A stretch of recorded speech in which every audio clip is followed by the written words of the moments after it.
Hello everyone, welcome to our channel. आप सभी छात्रों के लिए, आप सभी भारतीयों के लिए आज के वीडियो इंपॉर्टेंट हो जाता है, क्योंकि आप लोगों ने महसूस किया होगा, आप लोगों ने देखा होगा कि पिछले 6 से 7 दिनों में रेलवे एनटीपीसी के छात्र, ग्रुप डी के छात्र किस तरीके से परेशान थे। आप लोगों ने क्या कभी सोचा है उनके साथ क्या हुआ? अचानक से यह मैटर शांत क्यों हो गया? आपने सोचा है इस मुद्दे से सभी यूट्यूबर, सभी शिक्षक अपना मुंह फेर सा क्यों लिए? आपने यह भी नहीं सोचा, क्यों नहीं सोचा? इसका जवाब आज की इस वीडियो में आप लोगों को मिलने वाला है। यदि अब भी आप लोग इस वीडियो से अपना मुंह फेरते हो तो आप मतलबी माने जाओगे, 100% आप सेल्फिश माने जाओगे। इसलिए आज के इस वीडियो के थ्रू आप लोगों को कुछ संदेश देना है, तो आप लोग वीडियो में बने रहना, क्योंकि इस वीडियो को यूट्यूब की ओर से कोई सपोर्ट नहीं है, गवर्नमेंट की ओर से कोई सपोर्ट नहीं है, इसलिए इस वीडियो का आगे जाना इम्पॉसिबल है। तो आप लोगों का यदि सपोर्ट रहा तो वीडियो आगे पहुंच सकता है और छात्रों की मदद की जा सकती है, इसलिए आप लोग वीडियो में बने रहना। चलिए फिर आज की वीडियो की शुरुआत करते हैं। जो लोग चैनल पे नए हो उनसे रिक्वेस्ट है, वीडियो को लाइक करके आप लोग चैनल को सब्सक्राइब कर देना।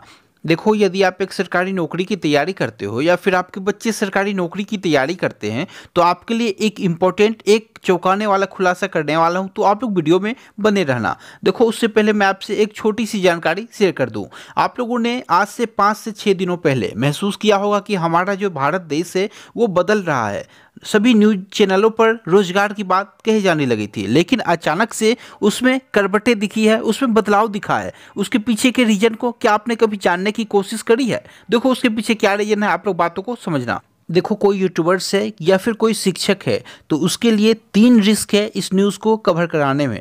फर्स्ट रिस्क है उसका जो लाइफ है, उसकी जो वर्तमान स्थिति है उस पर फुल स्टॉप लग जाना। उसको वहाँ पे खतरा होगा, हो सकता है उसे प्रताड़ित किया जाए। उसके साथ जो सभी छात्रों के साथ हो रहा है, सभी शिक्षकों के साथ हो रहा है, वही किया जाए। और दूसरा जो रिस्क है वो है उसका जो यूट्यूब चैनल है वो यहाँ पे ख़त्म हो सकता है, यानी कि उसका जो यूट्यूब चैनल है यहाँ पे टर्मिनेट कर दिया जाएगा।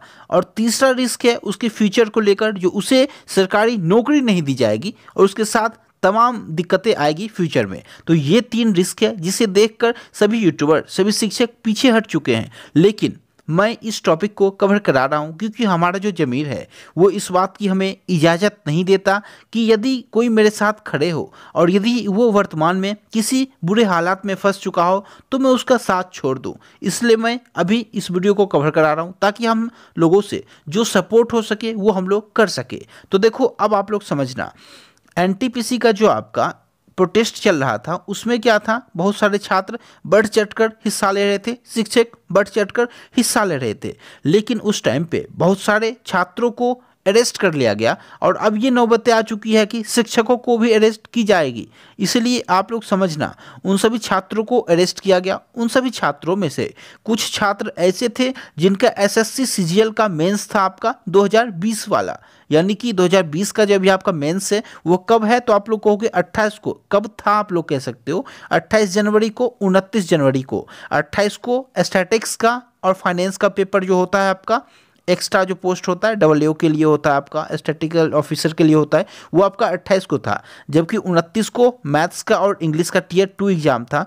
तो जिन भी छात्रों का यहाँ पे सीजीएल का एग्जाम था उन सभी छात्रों को एग्जाम देने से वंचित कर दिया गया। वो लोग जेल में फिलहाल बंद हैं। उनके माता पिता रोज रोज संघर्ष कर रहे हैं कि उनके बच्चे को छोड़ दिया जाए, लेकिन पुलिस उन्हें फिलहाल छोड़ नहीं रही है। अब जो बात कही जा रही है वो 6 के बाद कही जा रही है कि 6 के बाद मैं बात करूंगा, तो ऐसा देखा जा रहा है। तो फिलहाल वो अभी छात्र बंद हैं जेल में। आप लोग देखोगे एसएससी सीजीएल का एक वैकेंसी क्लियर होने में अप्रॉक्स 4 साल लग जाते हैं, यानी कि 2018 का जो आपका वैकेंसी था वो अब जाके क्लियर हुआ है 2018 वाला, यानी कि 4 साल कंप्लीट लगा।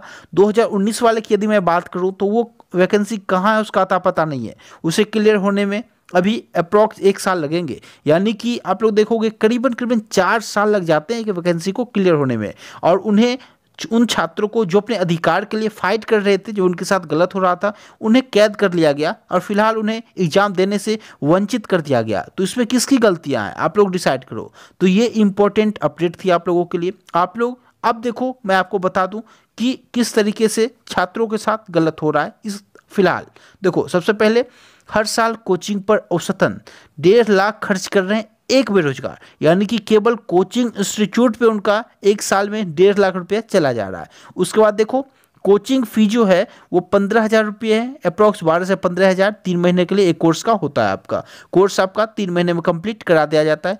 ट्रेवल खर्च जो है वो 18,000 रुपये है, यानी कि कोचिंग सेंटर तक पहुंचने का खर्च औसतन 1,500 रुपये प्रति माह मैं बात कर रहा हूँ। ये जो डाटा है ये दैनिक भास्कर की ओर से प्रोवाइड कराया गया है। आप लोग देखो उसके बाद रूम रेंट या फिर हॉस्टल फी, क्योंकि बहुत सारे छात्र क्या होता है वो लोग बाहर रहते हैं, दिल्ली रहते हैं, यूपी रहते हैं, उसके बाद या प्रयागराज बोल लो, आप लोग पटना बोल लो, वहाँ पे रहते हैं, तो उनका जो रूम रेंट होता है ना या फिर हॉस्टल का फ़ी होता है वो अप्रॉक्स 66,000 सालाना है, यानी कि एक साल में 66,000 रुपये वो लोग खर्च करते हैं। यहाँ पे आप लोग देखो 5,000 से लेकर 5,500 प्रति माह सामान्य खर्च, ये बिल्कुल सही है इनका डाटा। इसके बाद देखो फॉर्म भरने की जो फ़ी है वो 3,000 रुपये। आप लोग देखोगे ये तो 3,000 कम बता रहे हैं। बैंक का देखोगे एक एक फॉर्म का आप लोग 1,000 1,200 अप्रॉक्स फ़ी है एक एक फॉर्म का। यदि वो लोग 3-4 फॉर्म भी भरेंगे ना तो यहीं 5,000 कंप्लीट खत्म है उनका, तो 3,000 तो कम ही बताया जा रहा है। उसके बाद आप लोग देखो स्टडी मटेरियल कितना, तो 5,000 रुपये सालाना, यानी कि हो सकता है बहुत सारे स्टूडेंट को PDF लेना पड़ता है जिनसे वो लोग पढ़ रहे हैं, ऑनलाइन पढ़ रहे हैं। उसके बाद डाटा पैक का खर्च 4,200 रुपया है, यानी कि 3 GB, यदि जियो की मैं बात कर लूँ तो 3 GB जियो का डाटा या फिर एयरटेल का डाटा एक महीने में उन्हें ज़रूरत पड़ती है पर डे के हिसाब से। ओके, यानी कि यदि मैं एक दिन में 3 GB की बात करूँ तो महीने में कितना हो गया, आप लोग कहोगे 90 GB उनका खर्च है औसतन। उसके बाद आप लोग देखोगे लाइब्रेरी चार्ज 5,000 रुपये सालाना, मैं सालाना की बात कर रहा हूँ क्योंकि आप लोग देखोगे अप्रॉक्स, ये तो कम है यहाँ 5,000 रुपये। दिल्ली से में आप लोग देखोगे अप्रॉक्स 12 घंटे का जो चार्ज है आपका वो 1,000 रुपीज़ हो जा रहा है, यानी कि एक साल में 12,000 रुपये लाइब्रेरी का केवल चार्ज है। यहाँ तो 5,000 बताया जा रहा है, ये कम ही बता रहे हैं। फिर भी देखो औसत एक सरकारी नौकरी की तैयारी पर एक साल का खर्च करीब 1.5 लाख रुपये बैठता है, यानी कि 1.5 लाख रुपये एक साल का खर्च है। और ये जो एक वैकेंसी को क्लियर कराते हैं ना वो 4 साल में क्लियर कराते हैं, यानी कि एक मौका आपको दिया जाएगा 4 साल के लिए, आपको उसमें टाइम अपना देना है, यानी कि 4 साल लगते हैं। तो आप लोग जोड़ो, एक फॉर्म को अच्छे से कंप्लीट होने में, एक वैकेंसी को अच्छे से कंप्लीट होने में अप्रॉक्स जो है वो 6 लाख रुपये लग जा रहा है। तो यहाँ से आप लोग देख सकते हो क्या कंडीशन है एक बेरोजगार युवा की। तो चलिए आज की इस वीडियो में यहीं तक। वीडियो इन्फॉर्मेटिव रहो तो प्लीज़ वीडियो को आप लोग शेयर कर देना। Thank you so much.